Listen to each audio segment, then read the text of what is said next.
10 kata yang positif yang menanamkan kepercayaan dan rasa bangga diri sama anak kita.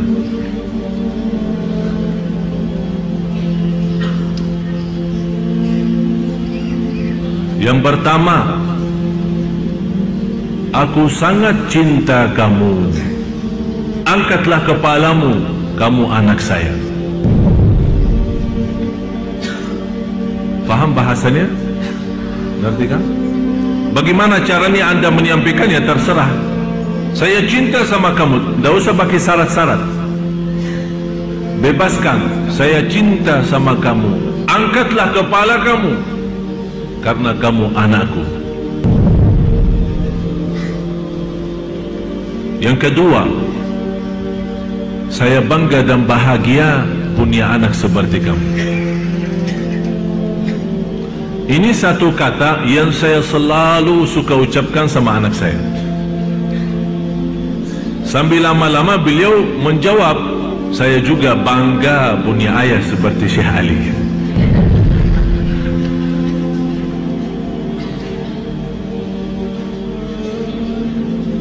Atau bisa istilah lain, bahasa lain, lewat pertanyaan, kamu bangga punya mama ya? Seperti saya ya? Ya, aku juga bangga sayang punya anak seperti kamu.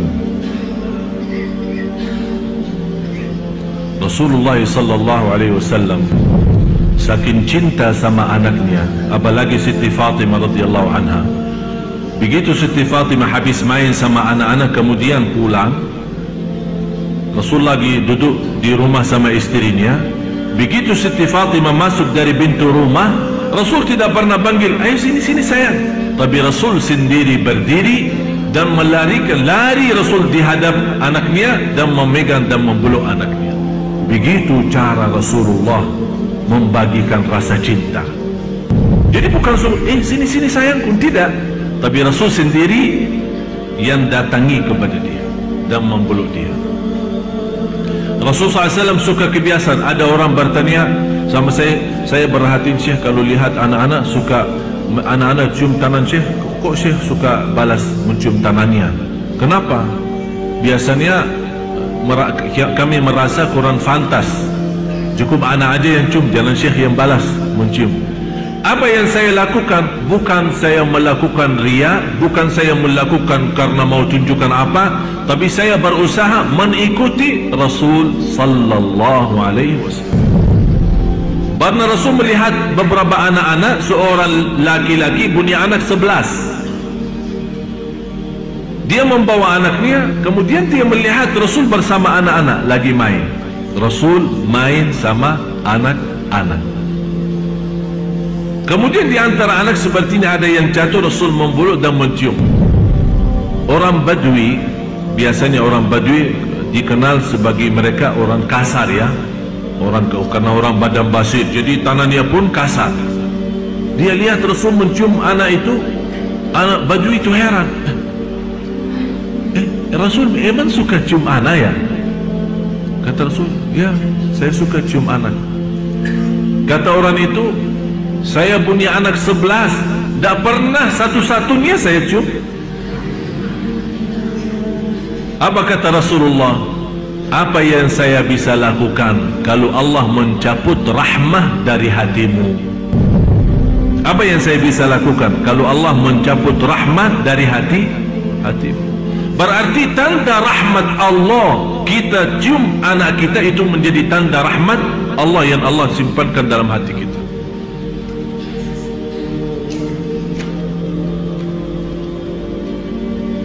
Salah satu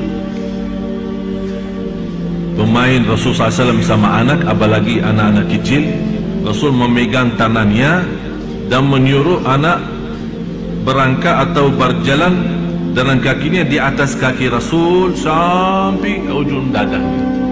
Bisa gambarkan?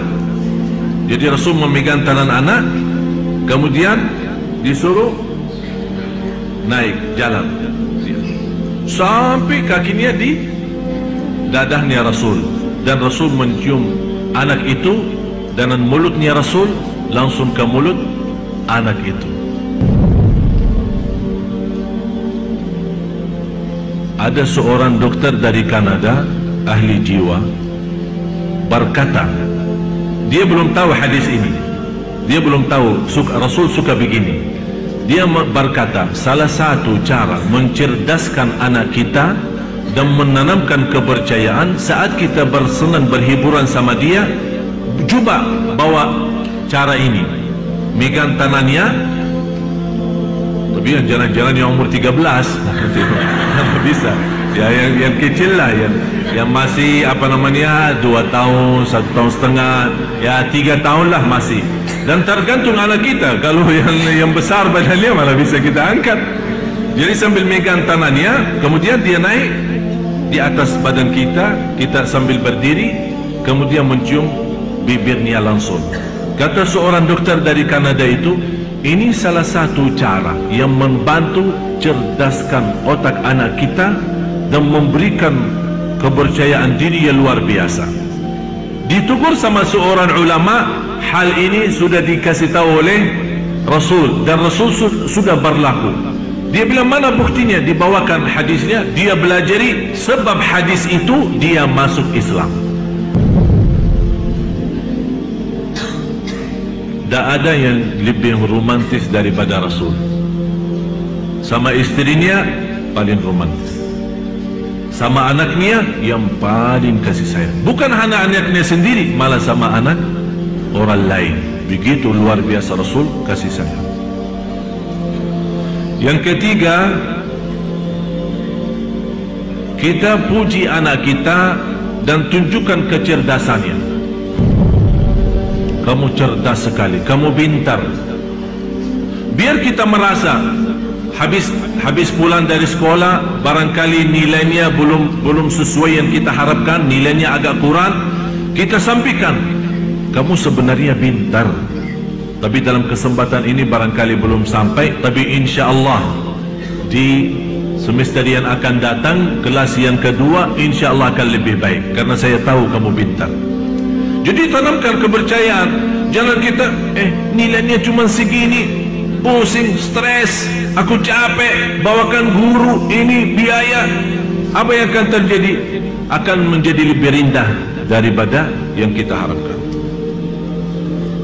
Yang keempat, kamu cantik, kamu manis, kamu gagah, dan saya suka mendengar suara kamu. Ini kata khusus, kata ini saya punya guru namanya Syekh Sayyid Lashin, baru meninggal dunia. Punya anak hafal Al-Quran dalam usia 5 tahun.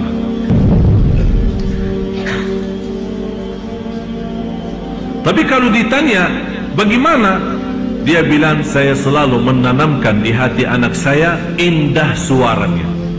Jadi setiap dia duduk sama ayahnya belajar ngaji Al-Quran, dia setel kaset, dia bawakan tip kecil, terus setel kaset. Begitu selesai, dia serahkan kaset itu kepada anaknya untuk dia dengar sendiri. Anak itu sebagai anak kecil penasaran, sesuatu yang baru bagi dia, sesuatu yang aneh, tapi dia merasa ini suara saya dan itu indah luar biasa, sebagaimana kata ayah saya. Disitulah mulai dia menikmati baca, menikmati mendengar Al-Quran. Lama-lama tertanam rasa cinta Al-Quran. 5 tahun, dalam usia 5 tahun hafal 30 juz. Yang kelima, kamu seorang, dengan kehadiran kamu di dalam keluarga ini menambah banyak kebahagiaan. Dengan kehadiran kamu dalam keluarga kami ini, kamu menambah banyak kebahagiaan.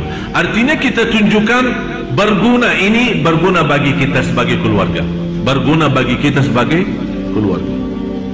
Jangan kita berkata, kita merasa malah beban ada kamu di sini.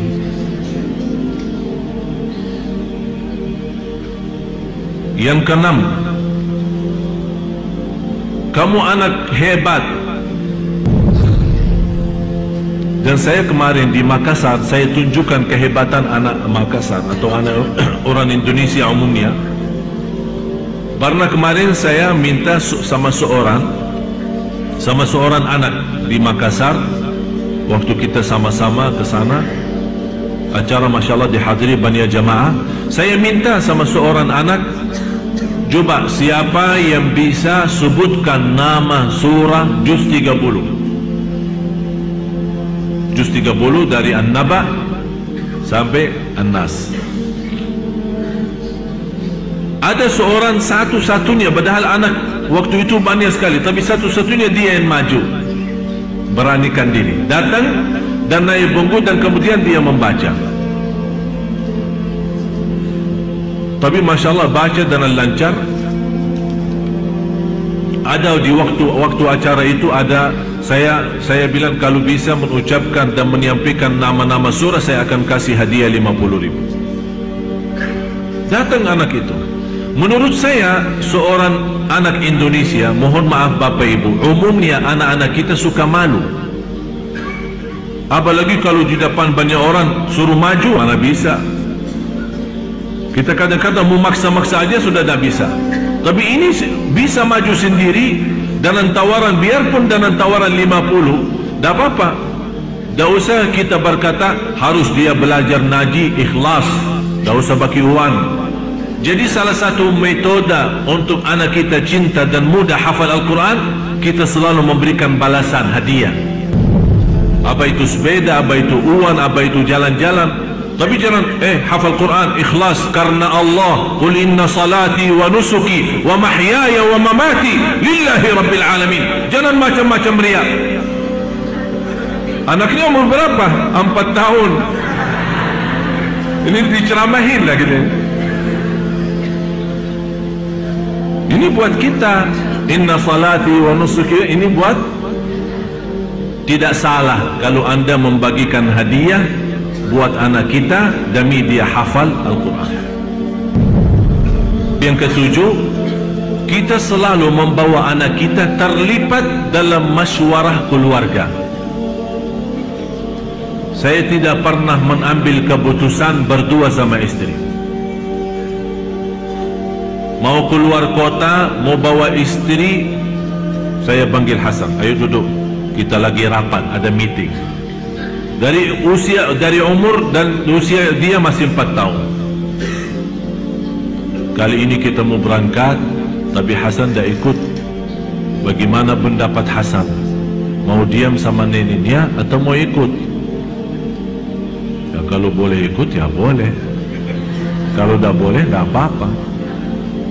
Jadi kalau dah ikut dah apa-apa ya? Betul, betul. Emang biasa ditinggalin terus. Selalu saya lipatkan dia dalam masywarah. Mau pindah rumah, termasuk sekarang usianya 11 tahun, tapi dia yang urus bayar listrik sama orang rumah. Dia pergi, dia yang bayar listrik, dia yang belanja di apa, kalau mau ke mall atau beli roti atau makanan atau buah, dia sendiri ke sana, dia yang nawar, dia yang bayar, dia yang menghitung sisanya, dia sendiri. Kalau saya mau datang, saya begitu telefon, saya pertama sebelum telefon istri, telefon ke anak. Ayah mau datang ke Lombok. Sendiri, begitu saya bicara sama ibunya, dia keluar rumah. Kemana Hasan? Dah tahu keluar. Apa yang dia lakukan? Langsung panggil orang rumah, naik motor, karena dia tidak bisa bawa motor, naik motor sama orang rumah. Ayah saya mau datang, saya mau beli roti, karena ayah saya kalau subuh, pagi-pagi suka makan roti.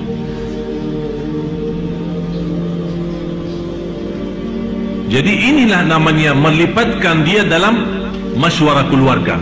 Jangan kita, dia kecil, mau apa pendapatnya. Jangan, kemarin Profesor Nasruddin Umar berkata, biarpun anak kita masih belum menjadi dewasa dan faham, tapi jangan main-main, anak itu bisa menjadi salah satu waliullah dan doanya diijabah oleh Allah. Bagaimana kita minta sama orang salih dan sama yang tua mendoakan, boleh kita juga minta sama anak kita mendoakan. Yang kedelapan, kita senantiasa memuji dia di hadapan kawan-kawannya. Tapi saat kita puji, jangan berlebih-lebihan. Artinya jangan berkata sama kawan-kawannya hal-hal yang tidak pernah terjadi. Anak saya suka ngaji Al-Quran setiap hari 10 juz. Ini depan kawannya. Nanti anak kita 10 juz. Boleh kita puji, tapi dalam hal yang dia lakukan, supaya dia tertanam lebih banyak lagi. Tapi jangan kita puji dia tapi hal-hal yang berlebih-lebihan atau yang tidak pernah dia lakukan.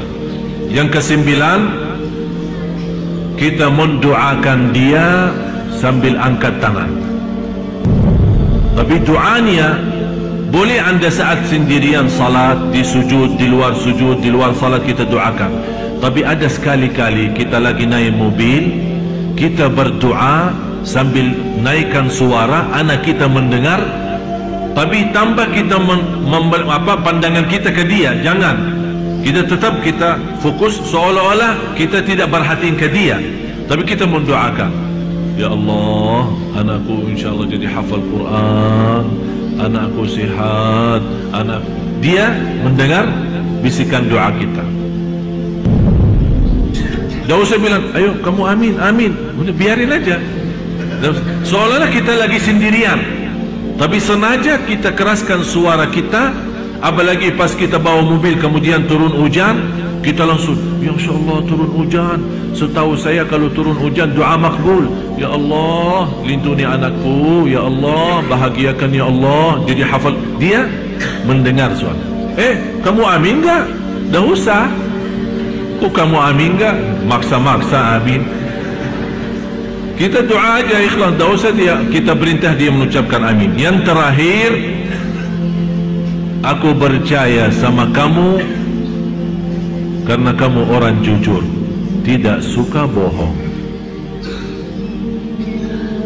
Ini kata jauh lebih baik daripada jangan kamu bohong. Jangan kamu bohong. Lebih baik anda berkata,